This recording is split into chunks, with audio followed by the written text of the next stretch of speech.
Did you know that the Black Death was predicted in the Bible? If you've ever read the book of Revelation, you know that Jesus calls out 7 churches. And each church that he calls out represents a church at that time, but also a specific church age in history.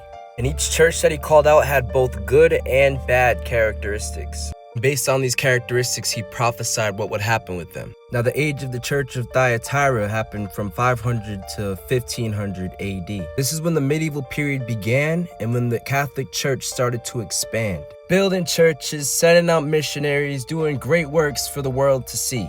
But sadly, corruption started to creep in. Sexual immorality, idolatry of saints, purgatory, just adding stuff to the gospel that shouldn't have been there in the first place, such as the acts of penance and indulgences to atone for sins that Jesus already atoned for. Then on top of that, justifying war, calling it holy, which really had nothing to do with God and all to do with them wanting power.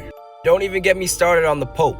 But anyways, a whole bunch of nonsense was going on, and God saw all of it, and he knew all of it was to come. The Church of Thyatira is known as the corrupt church, and as you can see, the red letters are what Jesus has to say about them. I know your works, love, service, faith, and your patience. And as for your works, the last are more than the first. Like I said before, they built a lot of churches, monasteries, and sent out missionaries all around the world. Then Jesus goes on to say this.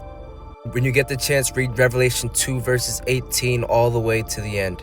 Because he speaks of their sexual immorality, their idols, and their lack of repentance. This next part is what blew my mind. Because of their lack of repentance, he says, "Indeed, I will cast her into a sick bed, and those who commit adultery with her into great tribulation." He'll cast them into a sick bed because of their lack of repentance? Towards the end of that church age is when the Black Death happened, and it says as many as 50 million people died. 50% of Europe's population. So if you still don't believe in Jesus in the Bible, I don't know what to tell you. Not only has this prophecy been fulfilled, but so much more has been too. See, a great teacher of mine named Richard Leahy once said that prophecy is the best friend of history. And we can see in history all the prophecy that has come to pass. There's still more prophecy to come, and it's coming quick. I don't know about you, but I want to be on the winning team. So I encourage you to give your life to Christ before it's too late. If you don't know, we're living in the church age of Laodicea, which is the last church age before Christ comes back.